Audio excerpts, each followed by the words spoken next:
할렐루야. 아멘. 감사합니다. 오늘도 금요일에 나오신 여러분 모두에게 성령님의 충만하심이, 성령님의 지혜가 가득 넘치시기를 축원합니다. 아멘. 자, 오늘 말씀은 이제 로마서 3장 1절로 8절까지 말씀이죠. 로마서 3장 1절로 8절까지 말씀인데 이 로마서 3장 1절부터 8절까지요 굉장히 좀 난해한 본문입니다. 신학자들도 이 본문이요 아마 이 성경에서 가장 어려운 본문일 것이다 이렇게 얘기할 정도로 이 3장 1절부터 8절까지의 말씀은 굉장히 조금 아리까리하고 이게 무슨 의미를 가지고 있을까 좀 이렇게, 그리고 해석상에서도 굉장히 다양한 해석이 나올 수 있는 본문이어서 굉장히 좀 어려운 본문에 해당됩니다. 그러나 이제 어렵다고 해서 우리가 이거를 읽지 않고 우리가 이거를 자세하게 들여다보지 않고 넘어갈 수가 없기 때문에 오늘은 제가 여기 이 본문에 대해서 조금 뭐 신학자들만큼 그렇게 자세히 들어갈 수는 없지만요. 그래서 제가 이제 깨달은 바 그리고 제가 깨우친 바를 함께 나누도록 한번 하겠습니다. 그래서 이 말씀을 통해서 하나님이 무엇을 우리에게 주시고자 하시는지 한번 살펴보도록 하겠습니다. 자, 일단 바울은 로마서에서 이제 계속해서 하는 말이요. 무슨 말을 하냐면은 율법이 우리에게 구원을 주지 못한다고 얘기를 합니다. 그러니까 율법이 무엇이냐면은 이스라엘 민족에게 있어서는 가장 중요한 것이었습니다. 성경 이전에 이 성립이 된 것이었기 때문에 율법 이후에 성경이 만들어졌어요. 하나님의 말씀은 계속 있었긴 했지만 이 문자라든지 아니면 기록상의 문제라든지 이런 것 때문에 성경이라는 것이 존재하지 않고 그냥 언어로서 전해졌습니다. 그래서 이제 아버지가 자식에게, 선생님이 제자에게 말로 전해주면 그걸 암송을 통째로 해버리는 거예요, 성경을. 그래서 후대에게 전해주고 이렇게 하다가 나중에 이제 이것이 조금씩 기록이 됩니다. 그래서 기록을 모아가지고 다 이렇게 모아가지고 그때 성경을 기록을 하기 시작을 해요. 이제 포로기 이후의 이제 역사인데, 이스라엘 민족이 포로에서 해방된 이후에 우리 민족의 이 자긍심을 고취시키고 하나님이 우리를 돌보신다라는 확신을 가지기 위해서 말씀을 기록하자. 그래서 이제 그때부터 기록을 하기 시작을 합니다. 근데 어찌됐든 그 기록한 것은 이제 포로기 이후이기 때문에 조금 시간이 많이 지난 시점이죠. 근데 그 이전에 무엇이 있었냐면 율법이 있었습니다. 그래서 율법이라는 것은요 이스라엘 민족에게 있어서는 이것을 선택적으로 지켜야 되냐 마냐 이런 문제가 아니라 그냥 운명이었어요. 운명. 태어나면은 받아야 되는 거, 살면은 지켜야 행해야 되는 거, 그게 바로 율법이었습니다. 근데 바울이 로마서에서 계속해서 하신 말씀이 무엇이냐면은 율법으로는 구원을 얻을 수 없다, 이 얘기를 계속하고 계시는 것이죠. 굉장히 놀라운 말이에요. 굉장히 놀랍고 무서운 말입니다. 유대인들한테 있어서는 거의 뭐 그냥 인생을 송두리째 부정해버리는 정도의 수준의 얘기를 한 거예요. 네가 이때까지 한 거 다 의미 없고 아무런 가치 없는 일이었다, 이렇게 얘기를 하는 것이기 때문에 충격적인 얘기죠. 근데 바울이 이 3장에서도 그 얘기를 계속해서 이어갑니다. 1절에 보시면은 그런즉 유대인의 나음이 무엇이며 할례의 유익이 무엇이냐 이렇게 얘기를 하고 있죠. 바로 여기서부터 시작이 되는데 유대인의 나음이 무엇입니까? 그리고 할례의 유익이 무엇입니까? 여기 얘기를 하는 것이 유대인이 왜 나은 자냐, 왜 선민이냐, 그렇다면 그 이유가 무엇이냐, 바로 율법, 할례로 대표되는 율법을 가지고 있기 때문입니다. 할례가 무엇이냐면은 이 남성들의 포경 수술이죠. 남성들의 수술이어서 이 증표가 하나님 앞에서 이 선민이라는 하나님께 선택받은 민족이라는 증거가 됩니다. 그래서 그 증표를 받은 것이 이것을 행한다는 것은 나는 하나님이 선택하신 사람이야, 선택하신 민족 중에 나는 속한 사람이야 라는 것을 증명하는 것이기 때문에 굉장히 중요한 일이었죠.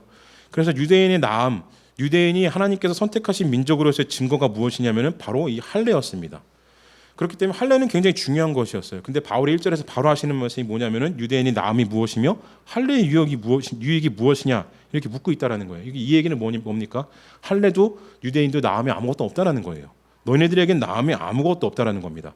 다만 하나가 있기는 해요. 2절에 나오는데 범사에 많으니 우선은 그들이 하나님의 말씀을 맡았음이니라라고 말을 하고 있는데요. 자, 이것을 그러면 우리가 잘 살펴보면은요, 율법은 아무 의미가 없고 할례도 의미가 없다고 한다면은, 유대인이 선민으로서의 의식도 뭐 그 중요한 게 아니라고 한다면은, 다만 말씀을 맡은 자다, 이게 중요하다고 한다면은, 율법을 어쨌든 율법이 기록되어 있는 성경을 가지고 있으니까 유대인들은, 그럼 유대인이 나은 게 있는 거 아닌가 이렇게 생각할 수가 있습니다. 그런데요, 바울이 이 2절에서 말씀이라고 표현을 할 때 성경에서 이 말씀이라는 단어는 이 헬라어로 로고스라는 단어를 씁니다. 근데 오늘 여기 본문에서 이 로고스를 쓰지 않아요. 다른 성경 본문에서는 말씀을 로고스라고 기록을 하는데 이 2절 말씀에서는 로기온이라는 단어를 썼습니다. 로기온이라는 단어가 어떤 의미를 가지고 있냐면요, 말씀이라는 의미가 있어요. 그런데 말씀이라는 의미보다도 무엇에 더 가깝냐면은 신탁이라는 의미에 가깝습니다. 곧 하나님이 내려주시는 예언이라는 이 뜻을 더 깊이 가지고 있어요. 그러니까 바울이 여기서 너네들이 말씀을 가진 건 유익한 일이다. 유대인들이 말씀을 가진 것은 분명하게 선택받은 일이다. 이 얘기를 하셨을 때 이 로기온이라는 단어를 쓰신 이유는 일반적인 로고스가 아니라 일반적인 성경 말씀을 상징하는 그 말씀이 아니라 하나님의 신탁을 맡은 자다라고 얘기를 한 것은요. 어떤 의미를 가지고 있냐면은 유대인들이 기록해서 받아가지고 가지고 있는 성경 말씀과 그리고 율법 모든 그 조문의 의미가 그 글자의 의미가 있는 게 아니라 그것을 통하여서 하나님이 무엇을 주시고자 하시는지를 받은 자들이라는 뜻을 가지고 있습니다. 쉽게 얘기를 하면은요. 율법을 통해서 하나님이 유대인들에게 바라신 것은 하나님의 사랑을 깨닫는 것이었습니다. 성경 말씀을 통해서 하나님이 유대인들에게 바라신 것은 이웃 사랑하는 걸 깨닫기를 원하셨어요. 근데 유대인들이 이걸 못 깨달았다는 겁니다. 유대인들은 어떻게 했나요? 자기들만 사랑했어요. 자기들만 오직 하나님께 선택받은 민족이라고 했습니다. 다른 사람들에게 말씀을 전한 적이 없죠. 그런데 바울이 이것을 꼬집고 있는 겁니다. 유대인의 나은 게 하나 있는데 그게 무엇이냐면은 하나님의 신탁의 말씀을 받들어 모신 자들이다. 이 얘기를 하고 있는 거예요. 그런데 할례도 소용없고 율법도 소용없는 너희들, 선민으로서 받아도 아무 가치가 없게 사용해버린 너네들에게 그 말씀이 주어졌는데 그 말씀 어떻게 써먹었니? 이거 물어보고 있는 거거든요.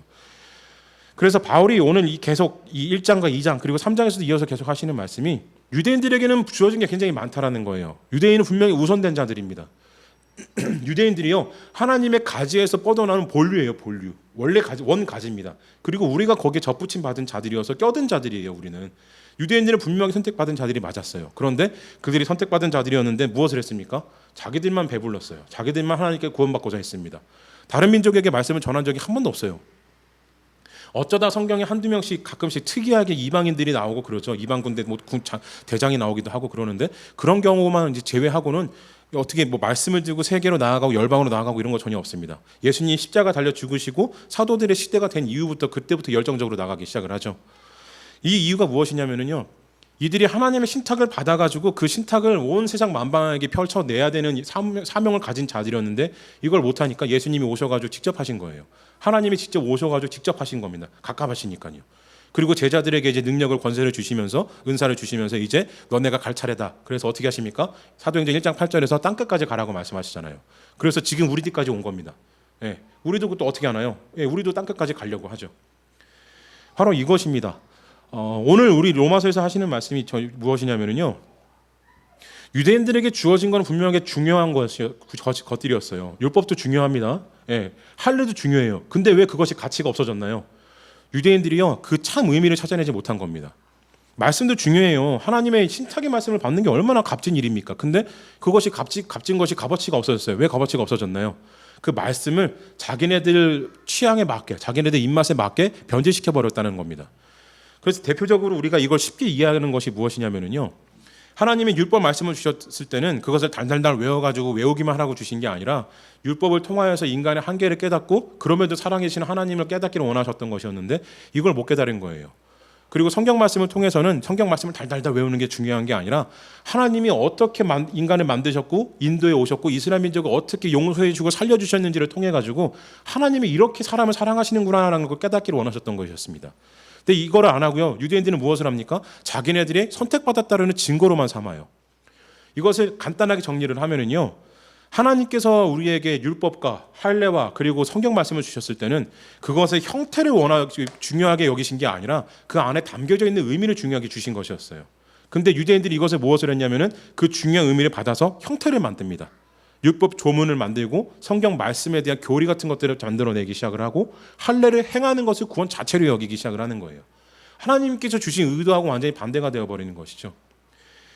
물론 인간이라는 존재가요. 하나님하고는 다릅니다. 하나님은 영이세요. 하나님은 영이라고 성경에 기록되어 있기 때문에 하나님은 영이시기 때문에 인간이 인식할 수가 없어요. 예, 인간이 인식하려면은요. 하나님께서 인간에게 맞는 수준으로 보여주셔야 돼요. 그 대표적인 예가 이제 성경 말씀이고요. 그리고 성경 말씀으로 만족 못하시니까 예수님이 직접 오셨죠. 예. 인간이 눈으로 봐야지만 만족을 하겠다고 하니까 눈으로 인식을 해야지만이 내가 어떻게 뭔가 형태가 있어야지만이 하나님을 내가 인정하겠다고 하니까 하나님이 성경 말씀을 주셨어요. 율법도 주셨습니다. 그리고 무엇을 행해야 될지도 알려주셨어요. 근데 이걸로도 만족을 못하니까 하나님이 직접 오신 거예요. 예수님께서. 눈으로도 보여주셨습니다. 그리고 성령님을 보내주셔가지고 이제는 눈으로 본 자들에게 눈에 보이지 않는 영의 세계도 허락을 해주신 거예요. 하나님은요 인간에게 주실 수 있는 걸 다 주셨습니다. 이미 다 주셨어요. 인간이 인식할 수 있는 모든 오감과 영적인 능력까지 다 주신 거예요. 그런데 지금 또 뭐라 그럽니까, 인간들? 예. 세상 사람들은 뭐라 그래요? 예수님 믿으세요 그러면은 보여달라 그러잖아요. 하나님 존재하시고 살아계십니다 그러면은 난 내 눈에 보여봐라. 이렇게 얘기를 해요. 예. 할 말이 없죠. 그러면은 어떻게 제가 보여드리겠어요? 왜 이런 인식이 나올 수밖에 없냐면은 하나님이 보셨을 때 인류의 역사는요, 이 점이에요. 영원하신 하나님이 보셨을 때는 그 영원하신 시간 속에서 인간의 역사가 50억 년이든 100억 년이든 간에 점에 불과합니다. 영원하신 시간 속에서는 인간의 역사, 이 우주의 역사는 점이에요. 그죠? 그래서 하나님께서 예수님이 등장하시고 성령님을 주시고 말씀을 주시는 이 모든 과정은요, 그냥 점입니다. 하나의 사건으로 여겨질 수 있을 정도로 작은 이 시간일 수 있어요. 그런데 인간은 100년밖에 못 사니까요. 그죠? 짧은 시간이니까 그것을 이해를 못 하는 거예요. 납득을 못 하는 거예요. 그 2000년에 전에 죽었다 살아났다면서 지금 또 다시 한번 살아나라고 해봐. 이런 얘기하는 사람들이 실제로 있다는 겁니다. 근데 이건 어쩔 수가 없어요. 예, 제가 예수님 믿은 지 30년이 됐는데 12살 때부터 믿었으니까요. 근데 정말로 이거는 사람이 다 성품이 좀 있는 것 같아요. 영적인 성품이 좀 있는 것 같습니다. 영성이 좀 다른 것 같아요. 정말 하나님 믿지 않을 것 같은 사람인데도 기도해주고 같이 함께 하자고 하면 돌아오는 사람이 있는가 하면은 죽어도 안 믿는 사람이 있거든요. 예, 지독한 사람들이 있어요. 네. 자, 어찌되었든 자, 그래서 하나님은 영이시기 때문에요. 하나님을 인식하려면은요, 인간이 하나님을 깨달으려면은 인간이 인식할 수 있는 형태가 필요합니다. 그래서 하나님께 부탁드릴 수는 있어요. 하나님을 인식하기 위해서 형태를 저에게 허락을 해주셔가지고 눈에 보이게 해주시옵소서, 느낄 수 있게 해주시옵소서, 그렇게 고백을 할 수는 있죠. 그래서 말씀 주시고 성경 주시고 율법도 주시고 할례하는 방법도 주시고 예수님도 오시고 여러 가지 방법을 주신 것이죠. 그런데 여기서 우리가 놓치고 있는 게 무엇이냐면요, 아니 그러면 주신 거니까 그 주신 걸 통해 가지고 하나님 믿으면 좋은 거 아니냐라고 생각할 수가 있어요. 근데 앞에서 제가 말씀드렸지 않습니까? 하나님은 영이시기 때문에요, 형태가 필요하신 분이 아니에요. 형태에 묶이신 분이 아닙니다. 하나님은 형태로 나타내신 이유는요, 인간이 부족한 존재이기 때문에 하나님은 온전히 인식할 수 없기 때문에 인간을 위해서 편의상 보여주신 거예요. 이런 모습들이다, 이런 글이 있다, 이걸 보여주신 겁니다. 그러면 무엇을 해야 되냐면은, 이것은 하나님의 일부분이구나. 율법을 행하는 것도, 할례를 행하는 것도, 하나님께 기도드리고 영을 찾는 것도 다 우리의 이 일부분밖에 되지 않는 거구나. 그럼 무엇을 해야 되나요? 그 이면에 있는, 그 깊이로 있는 하나님을 찾아가려고 해야 됩니다. 전 진짜 하나님의 모습을 찾으려고 노력을 해야 돼요. 우리에게 주어진 힌트를 다 써서 성경 말씀과 예수님과 성령님을 다 동원을 해서 참 하나님을 만나려고 노력을 해야 되는 것이죠. 근데 유대인들이 이걸 안 한 거예요. 그래서 무엇을 합니까? 율법을 만들어내고 형태를 만들어내고 교리를 만들어내가지고 거기에 묶여버려요. 거기에 함몰되어 버립니다. 그래서 그 율법과 그 교리 안에 있지 아니하는 사람도 어떻게 하나요? 죽여버려요. 예. 지금도 이스라엘 민족도 그래가지고 어떻게 합니까? 자기네들이 받았다고 하는 가나안 땅에 지금 다시 들어갔잖아요. 60년대.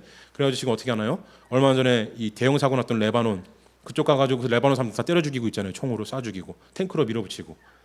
나라가 없는 민족이었어요. 근데 지금 그쪽 땅에 엄청나게 큰 땅을 다 차지하고 있죠. 예루살렘을 중심으로 해서. 어떻게 한 겁니까? 다 사람 죽여버리고 뺏은 땅이에요. 예. 정말로 잔혹하게 죽입니다. 이스라엘 사람들은요, 이 레바논 사람들 죽이는데 3살짜리 아이를 이 저격수가 총으로 쏴가지고 죽이는데 양심의 가책을 하나도 느끼지 않는데요. 예. 이 조그만 피덩이 애를 죽이는데 양심의 가책을 느끼지 않는다 그럽니다. 왜 안 느낄까요? 그 교리 안에서 그들은 짐승만도 못한 존재들이기 때문에, 개만도 못한 존재들이기 때문에 죽여도 양심의 가책을 느끼지 않아요. 바로 이것이죠. 하나님을 믿는다고 하는데요, 예수님을 믿는다고 하는데 어떤 형태의 신앙을 가지기 시작을 하면은요, 그 형태에 벗어난 사람들에 대해서 배척이 일어나기 시작을 합니다. 오늘날 광화문에서 많은 데모하고 이런 사람 있잖아요. 뭐 목사 있어요. 예, 그 사람 왜 그렇게 난리치고 정말로 막 합니까? 왜 그런 말도 안 되는 짓거리를 어떻게 할 수 있을까요? 하나님 죽어 있다는 헛소리 어떻게 합니까? 저는 진짜 그 사람 만나면 진짜 여기까지만 하고요. 왜 그럴 수 있을까요? 어떻게 그렇게 말도 안 되는 짓거리들 할 수 있을까요? 바로 그거예요. 그 사람은요, 자기 신앙의 형태를 만들어 놨습니다. 교조와 같이. 그래서 그 범주 안에 없는, 그 형태 안에 속하지 않는 사람들은요, 다 죽일 놈이고 빨갱이고 지옥 갈 놈들이에요. 사탄의 수하들이 되는 겁니다. 그 안에 있지 아니하니까요. 앞에서 제가 말씀드렸죠. 하나님이 이 모든 것을 유대인들에게 주셨을 때, 선민으로 선택하셨을 때 그 이유가 무엇이라고 말씀드렸습니까? 모든 사람들에게 하나님의 복음을 전하기 위해서 주셨다고 말씀드렸죠. 근데 우리 지금 어떻게 했나요? 이제 비로소 예수님께서 오셔가지고 십자가 보혈로 그걸 다 깨뜨리셔가지고 비로소 이방인인 우리들에게 말씀이 전하여졌는데 우리는 그 말씀 받아가지고 어떻게 합니까? 또 만들어 버리는 거예요, 형태를. 그리고 배척하는 겁니다. 다른 사람들에게 말씀을 안 전하는 거예요. 말씀 전하기는커녕 말씀을 믿지 않는 사람들 뭐라 그래요? 죽일 놈들이라 그러면서 때려 죽여야 된대요. 그 광화문에서 데모하는 그 목사, 친구 목사 있어요. 네. 그 유머러스한 웃긴 얘기 되게 잘하는 목사 있습니다. 대구에서 사역하나? 그럴 텐데 어르신도 아실 거예요. MBC에서 자주 나왔었어요. 목사 타이틀 달고. 그 사람이 뭐라 그랬냐면요. 우리 남한 국민이 5천만이고 북한 국민이 2천만이니까 남한 국민이 2천만이 폭탄 들고 뛰어가가지고 자살 특공대 하자 그랬어요. 그래서 북한 놈들 다 죽여버리자고. 그럼 남은 게 3천만이니까 3천만이 열심히 노력하면은 5천만, 6천만, 1억 되는 건 순식간이다. 그래서 북한 없애버리자 이런 얘기를 했어요. 목사가 자살하자입니다. 제정신이 아니에요. 어떻게 그럴 수가 있을까요? 바로 이거예요. 믿음을, 말씀을, 율법을 형태로 만들어 놓고 그 안에 묶여버리니까요. 그 안에 속하지 않은 사람들은 다 사탄의 수하입니다. 귀신의 자식들로밖에 안 보이는 거예요. 근데 여러분 기가 막히게요. 예수님 누구를 위해서 죽으셨냐면요. 그 형태를 만든 사람들 때문에 죽으신 게 아니라 귀신의 자식들 때문에 죽으셨습니다. 사탄의 자식들 때문에 예수님 십자가에서 죽으셨어요. 그들의 죄를 대속하시기 위해서 아무도 거들떠보지 않을 것 같은 이방인들이 그 개만도 못하다고 유대인들이 손가락질했던 이방인들을 위해서 예수님은 십자가에 달려 죽으신 겁니다. 근데 그 보혈로 구원받은 이방인인 우리가 개만도 못하게 취급받았던 우리가 오늘날 말씀을 이렇게 형태로 만들어서 다른 사람들 배척해내고 있다는 거예요. 자, 기가 막힌 일이죠. 어떻게 이런 일이 일어날 수 있을까요? 이것이 바로 인간과 하나님의 본질의 차이입니다. 오늘 말씀해 보시면요, 하나님을 표현하는 단어가 하나 있는데 무엇이냐면 바로 신실하시다 이런 말씀을 하고 있어요. 이게 이제 국어 사전을 찾아보면은 이 신실하다는 게 진실하고 믿을만하다 뭐 이런 뜻을 가지고 있는데 신실하다는 것이 이제 신학적으로 기독교에서 사용되어질 때는요, 신실하다는 말은 변함이 없으시다라는 뜻을 가지고 있습니다. 이 말씀을 오늘 우리가 본 말씀에서 이제 깨닫는 것이 무엇이냐면요, 하나님이 우리를 구원하시기 위해서 사랑하셨던 것은요, 이미 예전에도 구약 시절에도 태초 이전에도 동일하셨다는 겁니다. 하나님의 사랑은 변함이 없으셨어요. 그런데 어디에 가서는 이렇게 변하고 저기 가서는 저렇게 변하고 누구는 하나님 사랑이 이렇게 얘기하고 누구는 저렇게 얘기하고 막 자살하자고 얘기하고 이런 얘기가 어떻게 나옵니까? 하나님의 사랑이 변함이 없는데 인간이 변질되어 버리는 겁니다. 인간의 그 더러운 욕망이 하나님의 변함없으신 사랑을, 신실하신 그 아름다우신 사랑을 변질시켜버려요. 썩은 것으로 만들어버려요. 냄새나는 시궁창의 이 더러운 존재로 만들어버립니다. 어떻게 그럴 수 있냐 그러는데 그럴 수 있어요. 유대인들이 그랬잖아요. 우리가 하나님을 믿는다고 하는데, 예수님을 믿는다고 하는데 예수 그리스도의 이름으로 누구를 미워하기 위해서 교회를 나오고 누구를 저주하기 위해서 기도를 한다 그러면은요, 예수 그리스도의 보혈을 썩은 시궁창에 그 오물로 만들어버리는 겁니다. 하나님을 사랑한다고 하는 사람이 이웃을 용서하지 못해가지고 저 죽이려고 하면서 매일 날마다 저주의 기도를 퍼붓는 사람이 있다고 한다면요, 그 사람은 변함없으신 신실하신 하나님의 사랑 안에 속하지 않은 사람이에요. 구원받지 못한 사람입니다. 쉽게 얘기를 하면은. 그게 저 광화문에서 떠들고 있는 저 가짜 목사예요. 자살하자고 하는 죄송합니다, 흥분해서. 그 사람들 얘기만 나오면 저는 이성을 잃어요. 네. 근데 제가 무슨 말 하겠습니까? 그 사람들 동영상 올라오면 유튜브에서는 막 10만 번씩 보는데 제 유튜브는 10번밖에 안 봐요. 네. 기가 막힌 시대를 사는데 괜찮습니다. 언젠가는 또 많은 사람들이 예배 함께 드리시기에 뭐 은혜를 주시겠죠. 자, 그래서 7절 말씀을 보시면은요, 오늘 7절 말씀이 조금 어려운데, 그러나 나의 거짓말로 하나님의 참되심이 더 풍성하여 그의 영광이 되었다면 어찌 내가 죄인처럼 심판을 받으리요, 이렇게 말을 하고 있는데, 자, 이게 무슨 말이냐면요, 바로 이거예요. 아까 제가 흥분해서 말씀드린 그 광화문에서 데모하고 있는 가짜 목사들 얘기입니다. 내가 이렇게 해가지고 하나님의 영광이 드러나면 하나님께 좋은 거 아니겠어? 내가 다소 과격한 방법을 쓰지만 이로 인해 가지고 하나님이 얼마나 관심 받고 있냐. 실제로 그런 얘기 하잖아요. 자기로 인해 가지고 하나님이 관심 받고 있다고. 자기가 하나님의 성령의 그 선택감을 받은 사람이라고 얘기를 하잖아요. 그게 무엇입니까? 바로 이 말씀이에요. 이거를 좀 쉬운 현대어 성경으로 제가 읽어드리면은요, 사람들 중에는 내가 거짓말을 하여 그 때문에 하나님의 참되심이 드러난다면 오히려 하나님께 영광이 되는데 왜 내가 죄인 취급을 받아야 하는가라고 우기는 사람도 있을 것입니다. 자, 여러분 이거 많이 들은 얘기죠? 어디서 들은 얘기입니까? 그 광화문에서 데모하는 사람이 하나님 죽어 이 얘기했다가 나중에 변명한다는 게 무엇이었냐면은 농담한 거래요. 그리고 통해가지고 내가 하나님하고 그만큼 가깝다는 걸 보여주기 위해서 내가 그런 얘기 한 거라고. 진짜가 아니라 그냥 거짓말이었다고. 이 얘기랑 똑같죠? 하나님을 높이기 위해서 거짓말한 거예요. 하나님을 높이기 위해서 하나님을 농짓거리용으로 사용해버린 겁니다. 지금 이미 말씀하고 똑같아요. 그래서 제가 싫어해요. 말씀에 너무 딱 들어맞게 하나님하고 반대되는 사람이어서 싫어해요. 그냥 조금 잘못하면은 그래 그 뭐 인간이니까 이럴 수 있겠는데 하는 족족 짓거리가 다 성경하고 반대되는 이 짓만 하니까 너무 싫어요. 네, 너무 싫어요. 정말 싫습니다. 치가 떨리도록 싫어요. 제가 웬만하면 사람 그렇게 안 미워하는데 제가 아까 말씀드렸잖아요. 하나님 믿는다 그러고 이웃 사랑하지 않으면 안 된다고. 그래서 모든 사람 다 사랑하려고 하는데 그 사람은 도저히 저는 사랑 못해요. 네, 죽을 때까지 아마 싫어할 겁니다. 자, 그래서 자꾸 사담 얘기해서 말씀드려서 죄송하고. 자, 그래서 7절 말씀이 보면 바로 이것이에요. 사람들이요, 율법을 형태로 만들고 교리를 만들어내고 자기만의 이 세계관과 가치관을 만들어내서 그 안에 함께하지 아니하는 사람들을 비난하고 헐뜯고 이럴 때 내가 이런 것들이 정당하다라고 얘기를 한다는 겁니다. 심지어는 거짓말도 정당하다라고 얘기를 하는 거예요. 그런데 여러분, 제가 말씀드렸죠. 하나님은 신실하셔서 변함이 없으신 분이라고. 변함이 없으신 하나님을요, 내가 거짓말을 해서 증거할 가치가 없어요. 가치가 없는 게 아니죠. 증거할 필요가 없어요. 하나님은 그런 분이 아니십니다. 내가 거짓말로 어떤 방법을 다 동원해서 수단 방법을 가리지 않아가지고 하나님을 증거해야 되는 분이 아니라요. 하나님은 나타내심을 그냥 나타내실 수 있는 분이에요. 모든 것을 다 우리에게 주셨기 때문에 뜻이 있으신 분에게는, 사람에게는 나타나십니다. 내가 거짓말할 필요가 없어요. 내가 어떤 방법과 수단을 가리지 않을 필요가 없습니다. 굉장히 건방진 얘기를 하는 거예요. 내가 하나님이 보이지 않으니까 하나님을 드러내 보이기 위해서는 내가 거짓말하는 수밖에 없어. 내가 거짓말을 해서라도 하나님을 증거해내야 돼. 왜냐하면 하나님한테는 나타낼 능력이 없으니까. 내 거짓말이 아니고서 증거될 능력이 안 되시는 분이니까. 이 얘기하고 있는 겁니다. 바울이 이 얘기를 하고 있는 거예요. 그런데 그렇지가 않아요. 신실하신 하나님, 변함없으신 하나님, 그리고 인간에게 형태의 모습으로 주셨지만 형태가 다가 아니라 진정한 하나님의 모습은 그 형태 너머에 계신 하나님은 우리에게 그런 것을 요구하지 않으신다는 거예요. 그냥 나타내시면 나타나시는 겁니다. 내가 요청드리면은요, 하나님 보여주시는 거예요. 물론 과정이 쉽지는 않죠. 근데 여러분, 이게 드러나요. 하나님의 크신 은혜 안에 들어가면은요, 내가 말씀이건 뭐건 교리건 어떤 중요한 사람이건 목사의 말을 들어야 되건 그게 아니라 하나님의 드러내시려고 작정을 하시면은요, 그냥 어느 순간 그냥 눈이 띄어져 버립니다. 바울에게서 비늘이 벗겨졌듯이. 제게도 그런 시절이 있었어요. 고등학교 2학년 때. 고등학교 1학년에서 2학년 넘어가는 겨울방학 때 오늘의 교회 두란노 경배와 찬양에서 이 4박 5일 동안이었던 것 같아요. 3박 4일이었는지 제가 기억 정확히 안 나는데 겨울 수련회를 했습니다. 근데 가가지고 정말로 열심히 기도했어요. 예.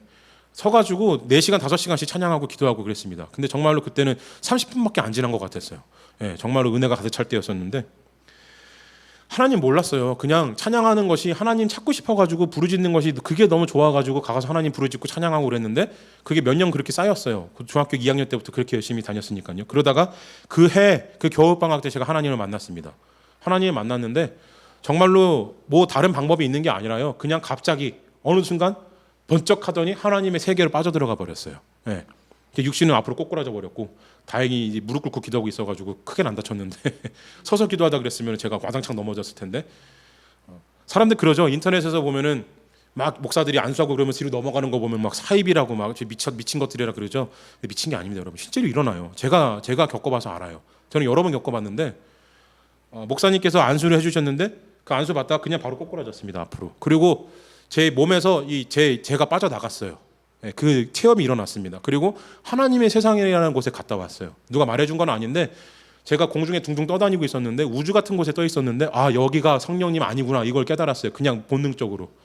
너무 밝은 빛을 보다가 제가 왜 깨어났는지 모르겠는데 같이 찬양합시다라는 소리에 깨어났던 것 같아요. 이제 정돈하시고 우리 찬양합시다 이렇게 그 말씀에 깨어났던 것 같은데 근데 아무튼 제가 그 체험을 했는데 한 30-40분간 제가 그 몸이 이 정신이 이탈돼 있었습니다. 제가 뭘 하는지도 몰랐어요. 그냥 떠 있었어요, 가만히. 그 품 안에 안겨 있듯이. 근데 이런 일이 일어나요, 실제로. 성령님의 충만하심이 가득하면요, 이 일이 일어납니다. 물론 이것만을 추구하면 안 돼요. 그러시면 안 됩니다. 그래? 그럼 나도 오늘부터 그걸 위해서 기도하고 그걸 위해서 준비해야 되겠다 이러면 안 됩니다. 저 그걸 위해서요, 중학교 2학년부터 중2, 중3, 고1, 고2 4년, 횟수로는 4년, 만 3년 동안은요, 정말 열심히 교회 다니고 공부하고 성경 읽고 책 읽고 그랬어요. 찬양도 끊이지 아니하고 이 기도도 열심히 했습니다. 예배는 빠지지 않고 다 나갔어요. 그 어린 나이 때부터. 그때 그 노력이 있으니까 하나님의 은혜가 임하 주신 것이지, 그냥 나도 신비한 체험 한번 주시면 안 될까요? 그러면 여러분 안 주세요. 그리고 누가 들러붙냐면 귀신이 들러붙습니다. 사탄이 들러붙어가지고 이상한 거 보여주기 시작을 해요. 그래서 실제로 그래서 이단으로 빠지는 사람들 많아요. 그 기도원 같은 거 있잖아요. 이 가다가 보면은 이상한 기도원들 많은데 뭐 신유한다 그래가지고 막 때리고 우리 사람 죽이는 데 있잖아요. 그런 데가 바로 그런 데입니다. 말씀이 훈련이 제대로 되어 있지 않은데 그냥 신비한 능력만 달라고 막 그렇게 간구하다 보니까 귀신이 들러붙어요. 그래서 사람 죽이는 겁니다. 그리고 한다는 소리가 뭐예요? 내가 부활시킬 수 있어 그러잖아요. 제정신들이 아니에요. 그러니까 어쨌든 제가 드리고자 하는 말씀이 뭐냐면요, 하나님이 우리한테 형태를 주셨을 때는요, 형태가 필요 없는 건 아니에요. 그거 다 없다고 말씀하시는 건 아닙니다. 다만 그 너머에 계신 하나님을 보여주시기 위한 힌트라는 겁니다. 그럼 우리가 이걸 다 힌트를 써야죠. 문제의 정답을 맞추기 위해서는 힌트를 알아야 됩니다. 힌트 건너뛰고 문제 정답 맞출 수는 없잖아요. 그 힌트가 무엇입니까? 바로 성경 말씀이에요. 우리에게 주신 율법, 성령님, 예수 그리스도의 은혜, 이게 모두가 다 참 하나님을 찾을 수 있게 해주시는 힌트라는 겁니다. 그래서 말씀을 읽어야 돼요. 그래서 말씀 안에서 바르게 서려고 노력을 해야 됩니다. 그래서 기도하고 찬양하고 예배드리는 가운데 말씀을 중심으로 모든 일을 다 해야 된다는 거예요. 성령님의 은혜를 간구해야 되고 성령님의 충만하신 영을 우리에게 임재하시기를, 자정하여 주시기를 기도하고 간구해야 된다는 겁니다. 이 모든 일들이 연합하여서 합쳐졌을 때 비로소 하나님께서 선을 우리에게 이루어주시는 것이지, 이것이 없이 하나님 우리에게 뭘 주신다는 건 없다라는 거예요. 그래서 유대인들에게 유익이 무엇이냐면요, 바로 이 말씀을 먼저 받았기 때문에 유익이 있었던 겁니다. 근데 그 유익을 놓쳐버렸어요. 그럼 우리는 이제 무엇을 해야 되겠습니까? 유대인들이 놓친 것을 잡아야죠. 유대인들이 놓친 것을 우리가 알고 있으면은 그들의 실수를 똑같이 반복하면 안 되잖아요. 그럼 우리는 무엇을 해야 되겠습니까? 바로 말씀을 읽기 시작을 해야 된다는 거예요. 성경 말씀을 읽고 하나님께 매진하기 시작을 해야 된다는 겁니다. 그리고 우리를 거룩한 제사장으로서, 거룩한 하나님의 살아있는 성전으로서 하나님께 구별하여 드리기 원해야 된다는 거예요. 몸도 마음도 영혼도 하나님께 깨끗하게 드려야 된다는 겁니다. 그냥 말씀만 읽는데 이전하고 똑같은 삶을 살면은요, 그거 하나님 모독하는 거예요. 내가 말씀을 열심히 읽고 교회도 열심히 다니고 예배도 열심히 드리는데 예배 끝나자마자 나가가지고 뭘 하냐면은 다른 사람 멱살 잡고 깡패치 타고 다닌다. 그러면 그게 믿음입니까? 아니잖아요. 가끔씩 영화에 나오잖아요. 코미디 영화 같은데 깡패 두목이 성경책 읽고 있어요. 이탈리아 마피아는 특히 걔네들 기독교인이에요. 이 천주교 신앙이 강한 국가여서 이탈리아에 로마 있잖아요. 로마에 교황청 있고. 그래서 모든 사람이 다 이 기독교 신자입니다. 천주교 신자예요. 그래서 마피아들도요, 십자가 목걸이 들고 다녀요. 그리고 예배드립니다. 사람 죽일 때 예배드려요. 사람 죽인 손으로 예배드려요. 그 사람 죽이고 빼앗은 돈으로 헌금하고 그래요. 기가 막히죠? 그러면 안 된다는 거예요.